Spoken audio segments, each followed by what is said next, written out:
Hey, salut à tous! Le retour cette fois-ci pour les flops! Exactement, après les tops, les flops. Donc on rappelle les flops de ce qui s'est passé sur YouTube cette année. Ça peut être une chaîne, ça peut être une vidéo, ça peut être quelque chose, juste un phénomène en général, bref.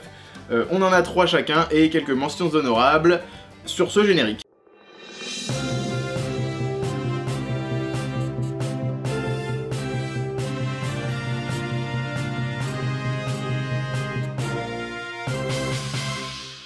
Alors Arthur Bonjour Julien, je suis Bonjour content de te Arthur. retrouver pour ces flops. Alors bah je sens qu'on va s'amuser. Ah bah ça va être un petit peu plus...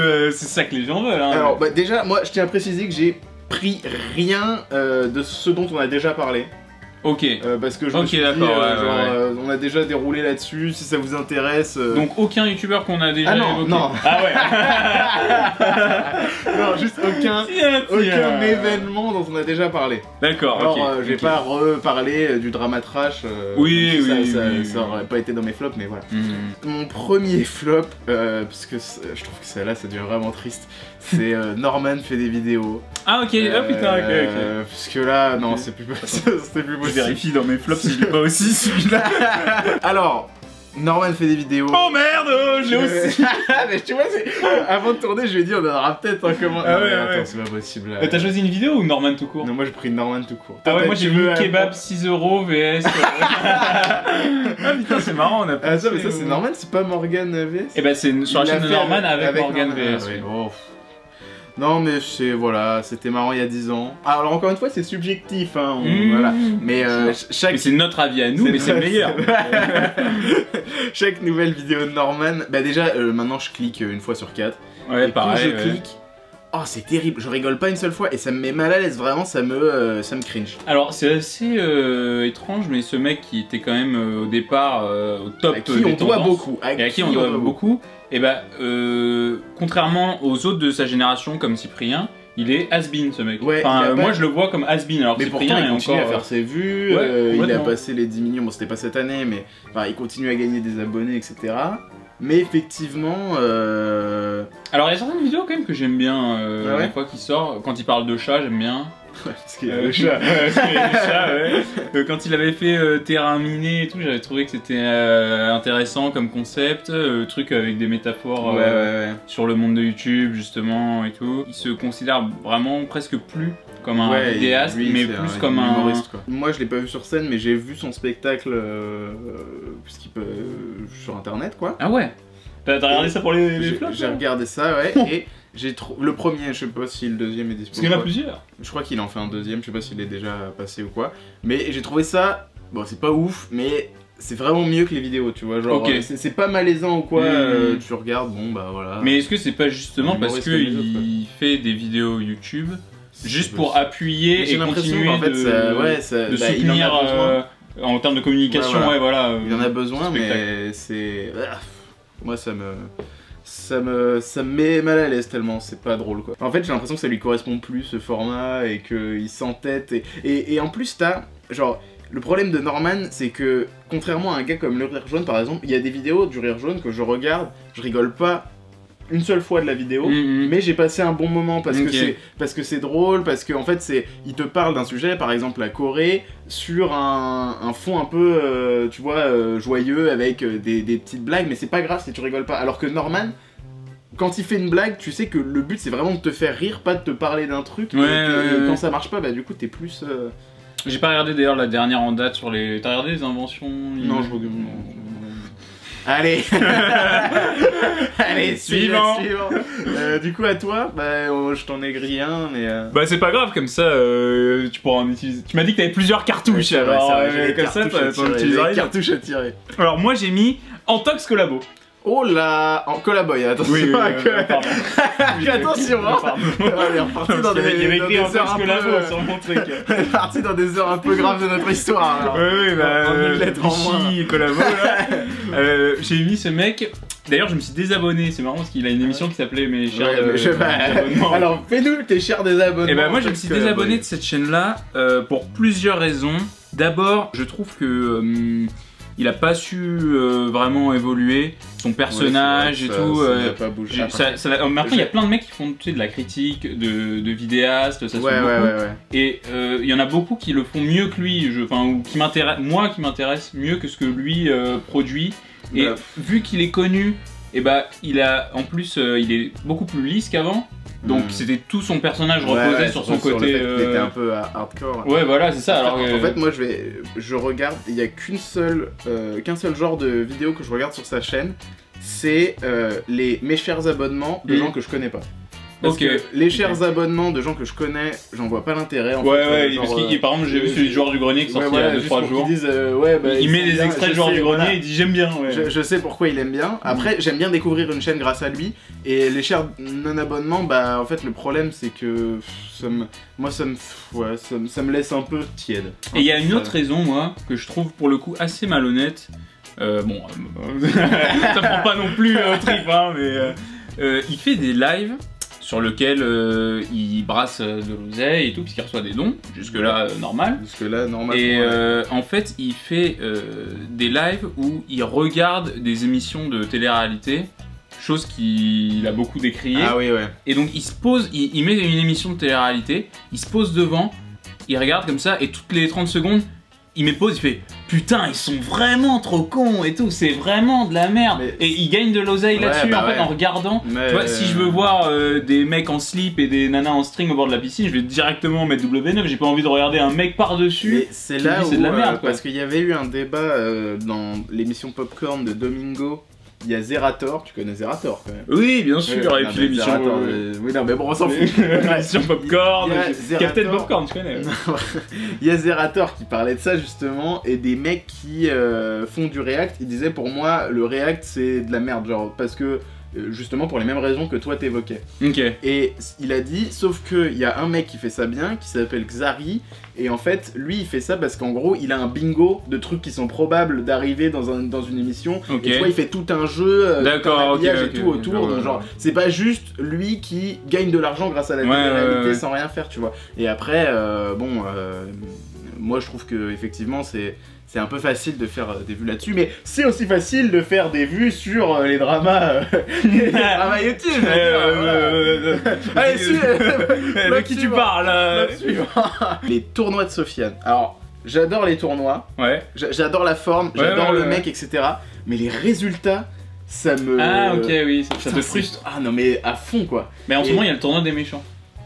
Ouais, j'ai vu, mais en fait, c'est un plaisir un peu masochiste quoi, parce que genre, tu sais, je vais quand même le voir et tout, et j'aime rager, genre, oh les cons, ils ont choisi le mec qui joue Peter Parker à la place de Jack Nicholson, voilà. Mais tu vois, je sais pas, en fait, c'est juste que à chaque fois que je regarde ça, ça me rend un peu triste sur la société actuelle. Jack Nicholson, Shining. Exactement. Alors, est-ce que depuis tout à l'heure tu cherches? Oui, non, parce qu'attends, dans le dernier film du coin, t'as dit que j'avais pas vu Shining, alors, enfin, tu me fais dire ça. T'as qu'à écrire l'épisode, c'était pas content. J'ai vu Shining. mais ouais, voilà, en fait, c'est juste et je pense que... Bon, on va faire une pause. Du coup, excusez-nous, on a été coupé par... On a été coupé par Serge qui est passé l'aspirateur dans le couloir. Nettoyage de mon couloir. Enfin, du couloir de mon immeuble. J'ai personne pour nettoyer mon couloir. Si, j'en suis pas là. J'ai pas de couloir. Dis-le qu'avec le... C'est vrai. Mais oui, bon, bah, tout ça pour dire que, en vrai, je pense que tout le monde, enfin que presque personne n'y trouve son compte dans ce tournoi finalement. Mais des fois, ça rend vraiment triste de voir des grandes actrices perdre contre des gens juste parce qu'ils ont joué une fois dans Harry Potter. Moi, je suis pas. Ah ouais, t'as pas voté. Mais juste, t'as pas voté pour Emma Watson, toi? Non, bah non. Mais moi non plus, Voilà, mais voilà, parce que ici, bon, bref, ça m'en fout. prochain flop. J'ai voté Emma Watson à tous les tours. À toi. Alors oui, moi, bon, c'est un tout petit peu de la triche parce que c'est de fin 2018 à début 2019 en fait mon choix. Ouais, vas-y. Mais ça a été les sketchs mis en scène de Emma Cup. Et en fait, pourquoi j'ai choisi ça? Oh là. Ouais, alors il y a pas mal de trucs à dire. Emma Cup, excuse-moi de te couper, Oui. une habituée. Hein, une habituée de l'émission. Mais pourtant, alors, je suis abonné à sa chaîne, et à son Instagram, et à son Snapchat. Je pense juste que le contenu qu'elle a fait sur la période dont je parle n'était pas du tout ce qui me correspondait, et je pense qu'il ne correspondait pas non plus à elle. Pourquoi? Parce que déjà, de façon générale, je pense qu'en ce moment, c'est pas du tout la tendance. Je lâche la tête, mais j'ai aucune idée de ce que tu dis. J'ai jamais regardé en dehors des trucs que je devais regarder. Et bah alors, tu vois les sketchs un peu façon... comment ça s'appelait le collectif de youtubeurs là? Tu vois les sketchs un peu mis en scène façon Studio Bagel, avec de la production. Ça, mais sans production. Alors voilà, si, avec une production et tout. Sauf que c'est Emma Kepcup qui jusqu'à présent s'est fait connaître en faisant des vidéos facecam en parlant de prout dans sa chambre. Ouais, d'accord. Et du coup, tu n'as pas la capacité actuellement, sans prendre de cours, sans rien, de faire un contenu intéressant, que ce soit au niveau de l'écriture, au niveau de l'acting. Donc, c'est à chier. Et nous, on se permet de faire de l'acting sans savoir jouer, attention. Oui, mais... oui, bah... pas suivant. Arrête. Je t'écoute. J'ai quand même fait un peu de théâtre au lycée. C'est vrai. Et puis t'as fait l'école de cinéma, ça nous crédibilise un peu. Hein. Oui, d'accord, mais enfin, j'ai pas fait de cours d'acting. Bon, bref, allez. Oui, donc Emma Kepcup. Alors, et du coup, c'est un truc que ses fans lui ont beaucoup reproché, que ça n'avait aucun intérêt, ces sketchs, puisque... Ses fans dont toi, du coup. Tu lui reproches actuellement. Voilà, c'est ça. En fait, c'est un message que j'adresse à elle directement. Que ses sketchs et tout étaient pourris. Et. C'est un message que je lui adresse directement, c'est pourri. Et oui, et même en ce moment, je sais plus, j'avais vu passer ça sur une vidéo de mecs qui débattaient de YouTube, qui disait que d'ailleurs c'était pas du tout à la mode les espèces de sketchs un peu écrits, romancés ces derniers mois. Et après ça, elle a eu un peu une petite traversée du désert, et maintenant elle refait à nouveau du contenu qui m'intéresse un peu plus, ce qu'elle sait faire quoi. C'est par exemple, elle pose la caméra, elle se met avec son pote et il tease du vin rouge et il raconte des anecdotes de eux bourrés. Ah, bon bah. Voilà, le truc dure 20 minutes. Oui, c'est tout ce que t'aimes, ça. Non, bah oui. Oui, mais c'est ça que j'attends des Emma Kepcup, quoi. Ouais, super. Et donc, voilà, je mets un flop, mais pas que au sien, je dirais même, justement... au sketch en général. Oui, bah, tu sais, on voulait parler un peu de Ludovic, que moi j'aime beaucoup, par exemple, que je trouve vraiment hilarant. Ouais. Et ces derniers sketchs... Oui, bah oui, moi je le trouvais hilarant avant, mais... Alors je sais pas si c'est peut-être parce que c'est pas dans la tendance actuelle, ou si juste le concept est un peu essoufflé, a besoin d'être renouvelé. Je ne sais pas, en fait je trouve qu'il a tendance... Bah tu sais quoi, on va recueillir sur mon flop parce que c'est un peu... Donc moi, mon dernier flop, c'est la tendance à en faire trop sur YouTube. Je trouve qu'il y en a de plus en plus, et je trouve que Ludovic est là-dedans en fait. Genre, en fait, ce qu'il avait de base, il le ressort énormément. Il fait des rires trop forts, et en fait, il me tape sur les nerfs. McFly et Carlito, c'est pareil. Et il y a plein de youtubeurs comme ça où, en fait, je trouve qu'on a perdu quelque chose de YouTube qui était l'authenticité. Et tu vois les mecs qui disaient ce qu'ils pensaient avec de l'humour un peu dur, un peu corrosif. Non mais en même temps, c'est pour ça que moi j'aime bien faire ça. Et pourtant on nous l'a reproché. On nous a dit que c'était surjoué. Ouais, alors que tu vois que on faisait exprès de rigoler et tout. Donc après c'est un peu difficile du coup de statuer là-dessus parce qu'on sait pas finalement dans la vraie vie si McFly et Carlito ils sont pas comme ça, ils tombent vraiment par terre. C'est possible, peut-être pas qu'ils tombent par terre, mais qu'en tout cas ils rigolent fort à tout, parce que bon, j'imagine très mal quelqu'un dans la vraie vie tomber par terre. Parce que nous on a, tu vois, c'est un truc qui est revenu dans certains commentaires, et qui pourtant ne changera pas, parce que malheureusement, désolé, mais on vous a servi le plus authentique qu'on pouvait. Hein, non mais c'est vrai, ouais. C'est vrai, mais en fait, c'est surtout, tu vois, je retrouve plus... c'est plutôt que je ne retrouve plus, c'est je trouve qu'il y a de plus en plus de vidéos hyper lissées de genre dès que tu critiques quelqu'un, c'est non mais je t'adore, c'est chiant quoi, franchement, c'était ça qui était. Il y a le pognon aussi maintenant. Ouais, non, c'est vrai, et puis en plus, il y a l'image, il y a l'image, il y a. C'est plus des vidéastes, ils sont tous dans le même network, du coup ils sont amenés à se croiser, ils se croisent au YouTube Space, c'est des collègues, conventions et tout, et je suis sûr qu'en fait, au-delà de ça, t'as des gens genre dont t'aimes pas le taf, mais que tu croises et qui sont hyper sympas. Ouais, exactement, Notamment pendant un temps, il y avait plein de gens qui n'aimaient pas ce que faisait The Kairi. Ouais, bah, je pensais à ça. Ouais. Tout le monde disait qu'il était adorable. Mais tout le monde disait qu'il était adorable, et je suis sûr qu'il y a plein de gens comme ça. Mais malheureusement, je trouve que ça nuit énormément à YouTube, en fait, ce truc de copinage. Parce que d'un côté, déjà, les programmes se ressemblent de plus en plus d'une chaîne à l'autre. Genre tu regardes déjà tous les mecs de la Redbox ils font tous les mêmes choses. Tu regardes un McFly et Carlito ou même Norman qui fait un concept VS comme... Enfin bref. Et déjà ça c'est calqué sur les Américains qui faisaient... Ou Florian Honner qui reçoit Clara Morgan pour aller faire des vlogs footing. Oui, mais c'est aussi pour ça qu'il y a beaucoup de commentaires qui, à contrario de ce que je disais tout à l'heure, nous disent que nous on est rafraîchissants. Ouais, bah parce après, que vu qu'on est personne et qu'on est pote avec personne, on peut dire tout ce qu'on veut. Mais et tu tout, vois, typiquement sur la dernière vidéo, on a pris plein de commentaires négatifs, soi-disant on apporte de la haine ou je sais pas quoi, alors que je trouve pas quoi. Enfin, on a fait que relayer les faits, on n'a pas dit t'as trash quel connard, et Vodka lui aussi. Enfin, tu vois, on a juste relayé les faits et les gens ont du mal à re-rentrer dans ce qu'était YouTube avant, de genre c'était pas de tabou, on disait ce qu'on en pensait et c'était ça qu'on aimait à la base. On aimait le fait que ça soit différent de la télé où justement tout doit être dans des cases, etc. Tout doit être lissé pour faire de tort à personne. Avant YouTube c'était pas ça. Et là, mais la morale du coup c'est quoi? La morale c'est regarder leur production. Voilà. Parce que, non mais... Jette-nous des fleurs, donne-nous des sous sur Tipeee, tout ira mieux. Parce que vous pouvez ne pas aimer ce qu'on dit et auquel cas... non, ça c'est pas possible. Et auquel cas on comprend totalement. Mais moi ce qui m'énerve c'est qu'on puisse être choqué par un avis un peu corrosif ou un peu différent juste parce qu'il l'est, tu vois. Mais parce que quoi? Mais parce que on est les deux plus gros connards de l'univers. Les poubelles.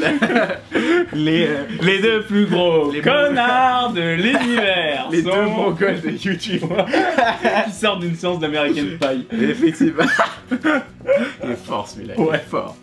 Allez, un petit, on vous l'affiche le truc. Ouais. Parce que franchement, vous avez quand même pas cliqué sur cette vidéo pour entendre deux alcoolos trisomiques faire de la philosophie de bistrot. Alors, ça suffit. Mais voilà, c'était mon flop. Et j'ai une mention honorable dans mes flops, c'est les contenus type WatchMojo. Parce que, genre, les trucs, les tops de merde là, j'en regarde je sais pas combien par jour. Et je perds mon temps et en plus je fast forward mais je sais pas, c'est addictif quoi. Je vois les top 10 les plus grosses ruptures dans les séries et je clique. Et bah ça tombe bien parce que notre prochaine vidéo sera un top 10 des 10 vidéos les plus marquantes de la décennie. Selon nous. Selon vos deux experts. Je pense qu'on peut s'arrêter là. On a quand même fait une école poussée d'analyse YouTube, donc... y a pas à dire, on le mérite notre titre de poubelle. Y a à boire et à manger, quoi. Le Tipeee. Ah bah oui, parce qu'on va quand même pas se quitter si on parlait argent. Non, parce que... On parle d'argent des autres, mais le nôtre, alors... Quitte à dire n'importe quoi sur n'importe qui, autant le faire avec de l'argent. Exactement. Et notamment, de quoi on a besoin d'un nouveau fond vert en ce moment. Vous avez pu voir dans Nawak des gélatines, ce serait bien qu'on en ait d'autres couleurs, etc. Exactement. Enfin bref, on a tout le temps besoin de matériel. Merci beaucoup à ceux qui donnent. Je le rappelle, on n'a pas de couloir, donc ça veut bien dire qu'on a... Tout se fait dans une seule pièce. Donc merci à ceux qui ont déjà donné. Merci à Sarah qui donne tout le temps. Merci Sarah. Et j'espère que vous serez encore très nombreux pour qu'on puisse changer de fond vert. Non, ça va, normalement on devrait déjà, avec ce que vous avez donné, on va pouvoir changer de fond vert, mais on a besoin de quand même... Peut-être, j'aimerais bien acheter un deuxième micro. Enfin, ou un micro... Ouais, des micro-cravates. Ouais. Bon, tu sais quoi, on va pas faire nos courses. Bah si. Moi je fais ma liste de courses. Alors pour Noël... Il faut des claquettes pour piscine là, en ce moment. C'est chaque fois que je vais à la piscine avec Dylan, il a des belles claquettes. Ça coûte 15$ chez GoSport. Donc 15$, ça y est, toi tu vis aux États-Unis. Attends, je t'ai pas dit. J'ai encore acheté un billet d'avion. Ah ouais, je t'ai dit. Genre t'étais en direct sur Facebook, tu m'envoyais... Il y a 150€. Ah ouais, c'est vrai, putain, c'était pendant le Black Friday là, j'ai pété un plomb. J'ai acheté un aller simple pour 100. Bon allez, ferme-la. Coupé, hop, salut.